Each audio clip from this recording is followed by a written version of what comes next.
Hello नमस्कार विद्यार्थियों। तो कैसे हैं आप सब।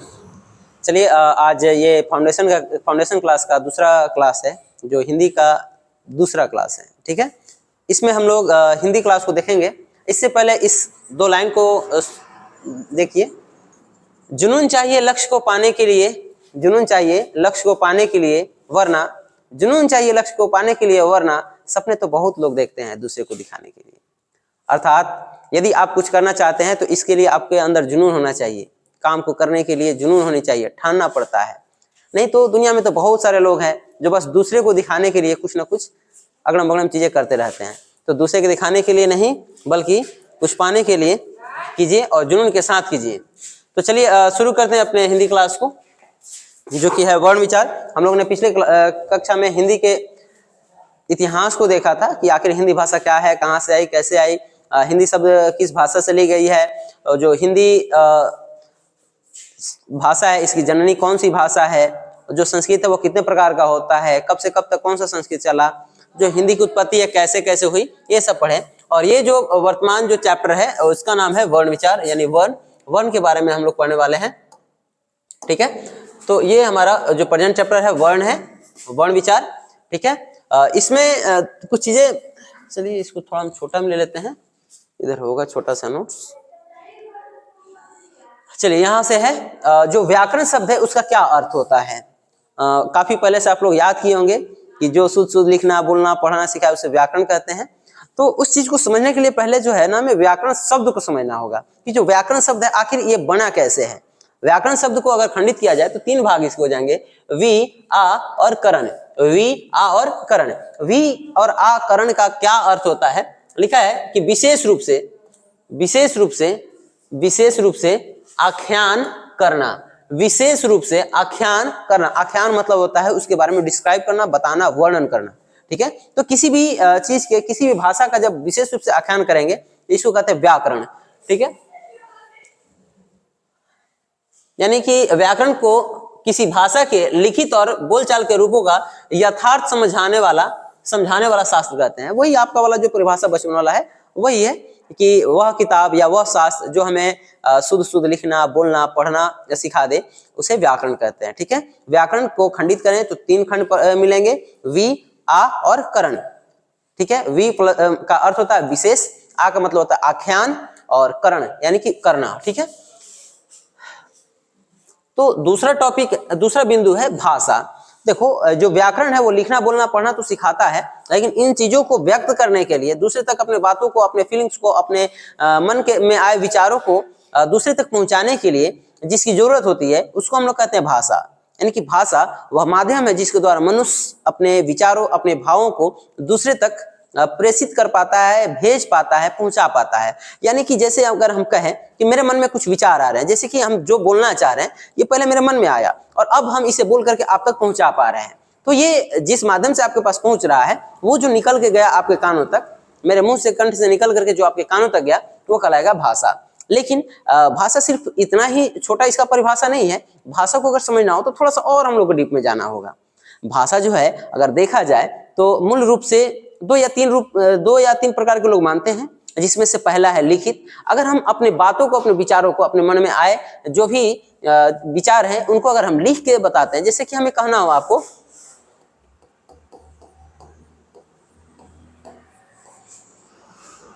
समझ गए होंगे कि हमने क्या कहा, ये समझ में आ गया। तो ये हमने कैसे आप तक अपने विचार को पहुंचाया, किस तरह से, लिख करके। तो ये जो भाषा है ये लिखित भाषा है।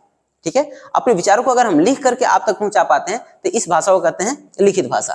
ठीक है, और अगर हम कहें कि बाबू इसे लाइक कर दो, तो ये हमने कैसे किया, अपने जो विचार मन में थे उसको आप तक कैसे भेजा, मुंह से बोल करके भेजा, तो इसको कहते हैं मौखिक। मुंह से निकलने वाले साउंड से अगर हमारी बात व्यक्त हो रही है तो उसको कहेंगे मौखिक भाषा। ठीक है, तो लिखित और मौखिक ये समझ गए। एक और भाषा कई लोग बताते हैं जिसको कहते हैं हम लोग सांकेतिक भाषा। लिखित भाषा, मौखिक भाषा और सांकेतिक भाषा। जैसे कि अगर हम इशारे में कहें क्या मतलब, इसका क्या अर्थ होता है, इससे समझ में आ रहा है कि हम लाइक करने की बात कर रहे हैं। ठीक है, और ऐसे अगर पूछने तो क्या कर रहे हैं कि खैला ह आ खैब, तो इससे जो है बात समझ में आ जा रही है कि कुछ इशारे से बातें पूरी हो जाती हैं, जो हमारे मन में जो विचार थे वो आप तक पहुंच जाती है। तो इसको कहते हैं सांकेतिक भाषा। अगर हम ऐसे कर रहे हैं मतलब पिटाई बा, ठीक है। तो भाषा जो है वो माध्यम है जिसके द्वारा हम अपने विचारों को, अपने मन में उठे तरंगों को आप तक, दूसरे तक, सभी तक पहुंचा पाते हैं। बात समझ में आया? व्याकरण का अर्थ समझ में आया और भाषा का अर्थ समझ में आ गया, ठीक है। अब आगे की ओर बढ़ते हैं। जो भाषा है, आखिर कोई भी चीज अगर बनी है तो उसकी कोई ना कोई छोटी पार्टिकल्स होती है, छोटी इकाई होती है। जैसे कि हम लोगों ने पढ़ा है पदार्थ आप सभी पढ़े होंगे। पदार्थ छोटे छोटे कण से मिलकर बना है, ठीक है। उसी तरह से घर छोटे छोटे ईंट से मिलकर बना है, बालू के कण से मिलकर बना है।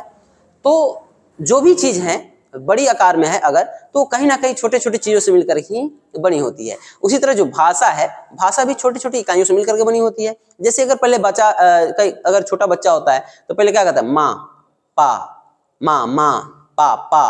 तो ये जो पापा शब्द बना वो कहीं ना कहीं छोटे छोटे चीजों से जुड़ करके बना।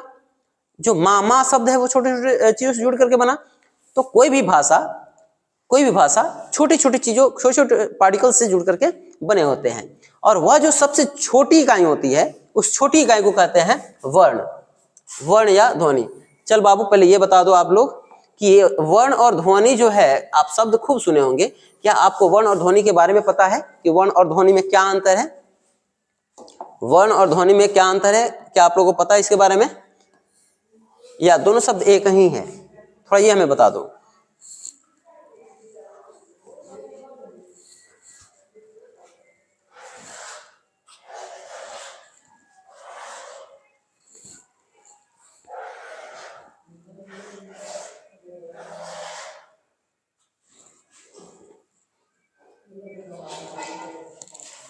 तो यहाँ जो है वर्ण और ध्वनि दोनों का अलग अलग मतलब है। वर्ण और ध्वनि का अलग अलग मतलब होता है, लेकिन देखा जाए तो ये सिमिलर ही यूज होते हैं।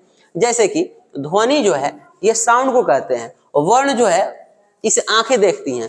मतलब कि अगर हम ये लिख दिए क, तो ये आपकी जो है दो इंद्रियां, जैसे कि हमारे पास 5 इंद्रियां हैं अनुभव करने वाली, सेंस ऑर्गन जिसको कहते हैं इंग्लिश में। 5 इंद्रियां हैं, और छठा जो बुद्धि है उसको हम लोग सिक्स सेंस कहते हैं। भोजपुरी में तो नहीं क्या कहता होगा?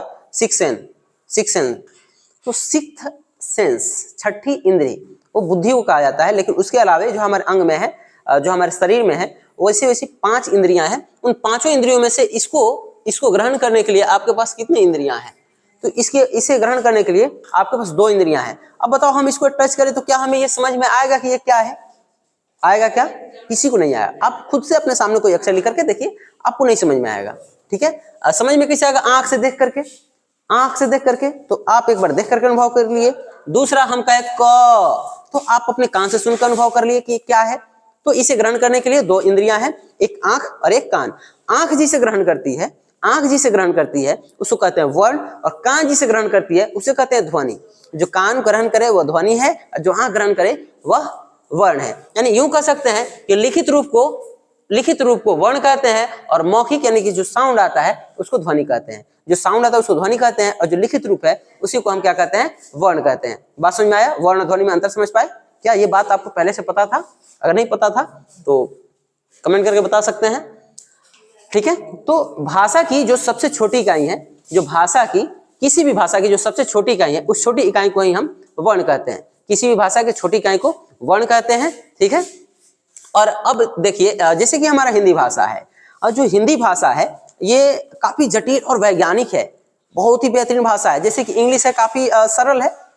हाँ, हो सकता है कि आपको नहीं आ रहा है तो जटिल लगता है, लेकिन वैज्ञानिकता के अगर कसौटी पर कसा जाए तो हमारा जो हिंदी है काफी बेहतरीन और वैज्ञानिक भाषा है।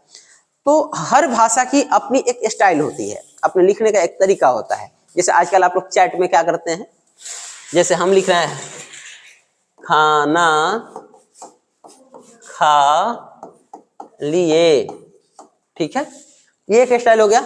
अब इसको पढ़ो, चैट वाला, खाना खा लिए, ठीक है। अब इन दोनों को ही हम क्या पढ़ रहे हैं? खाना खा लिए। तो ये हिंदी है या इंग्लिश है? तो जो भाषा है वो है हिंदी। जो भाषा है वो क्या है?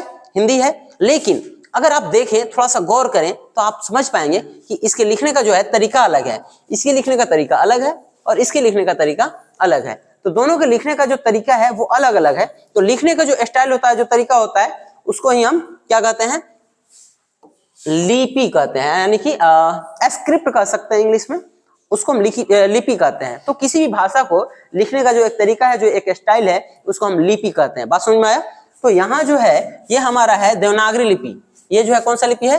देवनागरी लिपि। और ये जो है ये है रोमन लिपि। भाषा बाबू हिंदी है, ध्यान रखना, भाषा हिंदी है और लिपि जो है वो देवनागरी है।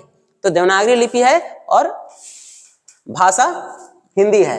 ये इसका भाषा क्या है? भाषा इसका भी हिंदी है, लेकिन लिपि क्या है इसका? रोमन है। बात समझ में? लिपि और भाषा में क्या अंतर है? तो किसी भी भाषा को लिखने का जो स्टाइल होता है, जो एक तरीका होता है, उस तरीका को ही लिपि कहते हैं। बात समझ में आया? चलिए अब आगे बढ़ते हैं, थोड़ा सा हम आगे की ओर बढ़े। तो किसी भी लिपि को लिखने के लिए एक पूरा तरह से सिस्टम बना होता है। जैसे कि इंग्लिश भाषा है, उसको उसका जो लिपि है वो रोमन लिपि है। उसको लिखने के लिए हमारे पास एक अच्छा खासा सिस्टम तैयार है, जिसमें ABCD है, कुछ चिन्ह है और बहुत सारी चीजें, प्रतीक है, बहुत ज्यादा नहीं है, 26 लेटर्स हैं और कुछ चिन्ह है। उसके द्वारा इंग्लिश को लिखा जाता है। और उसी तरह से जो हिंदी है, इसको लिखने के लिए भी कुछ सिस्टम तैयार है। जैसे क ख से अरलव तक, फिर ककहारा आ जाएगा मात्रा को जोड़ करके, कुछ अनुस्वार, बिंदु वगैरह बहुत सारी चीजें हैं। तो ये जो पूरा सिस्टम तैयार हो गया हिंदी का, अ से अ पूरा, क ख से अरलव तक पूरा, कुछ चिन्ह प्रतीक, तो ये जो पूरा सिस्टम तैयार हो गया, इस सिस्टम को कहेंगे हम देवनागरी लिपि। तो ये जो सिस्टम तैयार होने में जो चीजें लगी, वो क ख से अरलव तक थी, अ थी। इसको जो है हम कहते हैं वर्णमाला। ठीक है, यानी वर्णों के समूह को वर्णमाला कहते हैं। भाषा के सबसे छोटी इकाई को वर्ण कहते हैं और वर्ण के समूह को वर्णमाला कहते हैं। भाषा वह है जिसके माध्यम से हम अपने विचारों को आप तक पहुंचाते हैं। भाषा का सबसे छोटी इकाई वर्ण है और वर्ण के समूह को वर्णमाला कहते हैं। यहां तक बात क्लियर है? चलिए अब आगे देखिए, आपके लिए जो महत्वपूर्ण ऑब्जेक्टिव क्वेश्चन है वो यहाँ पर है। महत्वपूर्ण कुछ ऑब्जेक्टिव क्वेश्चन है यहाँ पर, जैसे कि वर्णमाला में कुल कितने अक्षर होते हैं? तो वर्णमाला में टोटल जो है 52 अक्षर होता है। वर्णमाला में टोटल 52 अक्षर होता है। ठीक है, किस आधार पर? आपको याद रखना है, उच्चारण के आधार पर वर्ण की संख्या है 45। उच्चारण के आधार पर वर्ण की संख्या 45 है, जबकि वर्णमाला में कुल 52 अक्षर हैं। अक्षर कितने हैं? 52 है। ठीक है, अक्षर जो लिख सकते हैं वो 52 है और वर्ण जो है वो कितने हैं? 45 है। ठीक है, दोनों में अंतर है, थोड़ा सा याद रखिएगा। अब यहाँ पे वर्णमाला दिया हुआ है। वर्णमाला यानी कि वर्णों का समूह, वर्णों के समूह को वर्णमाला कहते हैं। अक्षरों की संख्या कितनी है जी? अक्षरों की संख्या 52 है और वर्णों की संख्या 45 है। ये दोनों ऑब्जेक्टिव याद रखना है, महत्वपूर्ण है। कई बच्चे इसमें कंफ्यूज रहते हैं। तो यहाँ पे ये वर्णमाला दिया हुआ है। ठीक है, हिंदी वर्णमाला में टोटल कितने हैं वर्ण? 45 है। याद रखना है, वर्णमाला में वर्णों की संख्या 45 है, अक्षरों की संख्या 52 है। ठीक है, आगे है जो वर्ण है वो कितने तरह का होता है? देख बाबू, यहाँ ध्वनि नहीं पढ़ रहे हैं, क्या पढ़ रहे हैं? वर्ण। ध्वनि भी अगर पूछा जाए तो दो तरह से कह दीजिएगा। एक होता है स्वर वर्ण और दूसरा होता है व्यंजन वर्ण। एक स्वर वर्ण होता है और एक व्यंजन वर्ण होता है। ठीक है, स्वर वर्ण और व्यंजन वर्ण। वह वर्ण जिसके उच्चारण में किसी दूसरे की कोई मदद की जरूरत नहीं है, जिसे बोलते समय हमारे जो मुंह के अलग अलग पार्ट से, जैसे जीभ हो गया, दांत हो गया, होठ हो गया, कंठ हो गया, तालु हो गया, इनमें कहीं भी कोई संपर्क ना हो, कोई टच ना हो, तो उसको कहते हैं स्वर वर्ण। जैसे अ, आ, ई, उ, इसमें बस ये थोड़ा सा जो है सहारा लिया जा रहा है, जैसे उ बोलते समय। अदरवाइज यहाँ पे कहीं भी पूरी तरह से कहीं भी कोई संपर्क नहीं हो रहा है। तो ऐसे जो वर्ण होंगे जिनके उच्चारण में किसी का कोई संपर्क नहीं हो, कोई टचिंग नहीं हो, तो उसको कहते हैं हम स्वर वर्ण। और जिसके उच्चारण में कहीं ना कहीं कोई ना कोई टच हो, कोई ना कोई अंग जो है आपस में टच करें, तो उसको कहते हैं व्यंजन वर्ण। आप साधारण तरीके से यह याद रख सकते हैं कि स्वर वर्ण वह है जिसके उच्चारण में किसी दूसरे की मदद नहीं ली जाती है। स्वर वर्ण वह है जिसके उच्चारण में दूसरे की मदद नहीं ली जाती है, और व्यंजन वर्ण वह है जिसका उच्चारण स्वर वर्ण की सहायता से ही होता है। वह वर्ण जिसके उच्चारण में दूसरे वर्ण की सहायता नहीं ली जाए वह स्वर वर्ण है, और वह वर्ण जो स्वर वर्ण की सहायता से बोली जाए वो व्यंजन वर्ण है। बात क्लियर हुआ? ठीक है, बात क्लियर हुआ। आप लोग सुन करके आप इसका नोट बनाते चलेंगे। नोट्स एकदम जरूरी है बनाना। ठीक है, यहाँ पर कुछ डिफिनेशन दिया है, आप इसको देख लेंगे। स्वर वर्ण जो है अ से लेकर के अ तक है। अब सोचोगे अन अ कहाँ गया? तो बाबू अन अ जो है इसको अनुस्वार और इसको विसर्ग में रखा गया है, इन दोनों को अयवाह भी कहा जाता है। तो इसको जो है स्वर में मत काउंट कर लेना, 1 2 3 4 5 6 7 8 9 10 और 11। कई बार 10 लिखा रहे तो घबराइएगा नहीं, री को छांट दिया है, लेकिन ये री रहता है तो 11 स्वर हो जाएंगे, ठीक है। आगे देखोगे तो अब आता है व्यंजन वर्ण। व्यंजन वर्ण वह है जिसके उच्चारण में स्वर की सहायता लेनी ही पड़ती है और कहीं ना कोई टच होता ही है, ठीक है। उसके बाद में है व्यंजन वर्ण के प्रकार। आप जनरली जो है 5 प्रकार पढ़े होंगे, यहाँ पे हमने बहुत सारे प्रकार को लिखा है, तो थोड़ा इसको देख लीजिए। इसे देखने से पहले जो है, चलिए ये तो बता चुके हैं, जिन व्यंजनों के उच्चारण में जीवा कोई ना कोई भाग मुख को किसी ना किसी जगह पर टच करे, जो जीभ है वो कहीं ना कहीं टच करेगा, पूरा करे अधूरा करे, करेगा ही करेगा, तो उसको व्यंजन वर्ण कहते हैं, स्पर्श व्यंजन कहते हैं। उसके बाद में स्पर्श व्यंजन की संख्या कितनी है, तो 25 है। ये याद रखने लायक क्वेश्चन है ऑब्जेक्टिव, कि स्पर्श व्यंजन जो है वो कितने हैं, तो 25 है। यहाँ देखिए कवर्ग, कवर्ग बोले तो कख वाला पूरा वर्ग, चवर्ग बोले तो चच वाला पूरा वर्ग, टवर्ग बोले तो टटर वाला पूरा वर्ग, तवर्ग और पवर्ग, ये टोटली जो है कितने हो जाते हैं, तो ये हो जाते हैं 25। सब में 5-5 होता है, ये 25 हो जाते हैं, ठीक है। आगे है अंतस्थ व्यंजन। अंतस्थ यानी जिसे बोलने में डायरेक्ट अंदर से हवा आए, एकदम वाइब्रेट करता हुआ, हवा आए अंदर से और वाइब्रेट करता हुआ, तो उसको अंतस्थ कह देंगे। और इसका जो है, इसकी संख्या जो है वो 4 है। संख्या आपको सबको याद होना चाहिए, संख्या आपको निश्चित तौर पर याद होना चाहिए, यही क्वेश्चन ऑब्जेक्टिव बनेगा आपके एग्जाम में। तो स्वर वर्ण की जो संख्या, अंतस्थ जो व्यंजन है उनकी संख्या 4 है, जो स्पर्श थी उनकी संख्या 25 थी। अंतस्थ में आ जाएगा य र ल व, य र ल व।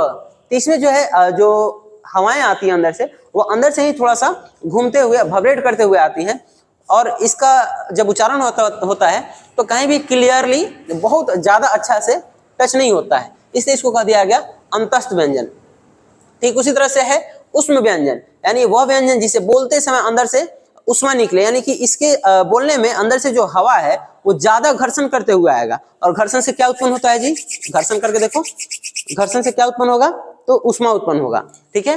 तो उष्म व्यंजन वह व्यंजन जिसके उच्चारण में वायु हमारे मुंह में कई जगह पर घर्षण हो और उष्मा निकले, उसको कहते हैं उष्म व्यंजन। ये शॉर्ट में 1 लाइन में आप ऐसे याद कर सकते हैं कि वह व्यंजन जिसके उच्चारण में मुंह से गर्म उष्मा निकले, उसे उष्म व्यंजन कहते हैं। और इसकी संख्या भी कितनी है, तो 4 ही है। इसकी संख्या भी कितनी है, 4 ही है। तीनों स हो जाएगा और ह हो जाएगा, तालव्य स, मूर्धन्य स, दंत स और ह, ये 4 होते हैं उष्म व्यंजन। उसके बाद में उत्क्षिप्त व्यंजन। उत्क्षिप्त का कहने का मतलब होता है पलट जाना, उत्क्षिप्त मतलब होता है पलट जाना, यानी कि जिसके बोलने में जिह्वा जो है उल्टी हो जाए, इसका नोक उल्टा हो जाए, ये जो सामने वाला नोक है वो उल्टा हो जाएगा, तो उसको कहेंगे उत्क्षिप्त व्यंजन। जैसे कि ड़ और ढ, ड़ ल ड़ का, ल ड़ बोल के देखो, ल ड़ का, ल ड़ का। तो ड़ जैसे बोल रहा है, जीभ क्या हो रहा है जी, टर्न हो जा रहा है ना, पीछे बैक हो जा रहा है और आकर के फिर मार रहा है और आगे क्यों बढ़ रहा है, ल ड़ का। तो ड़ और ढ इसको बोलते समय जीभ उल्टा हो जाता है, इसलिए इसको कहते हैं उत्क्षिप्त व्यंजन, ठीक है, उत्क्षिप्त व्यंजन।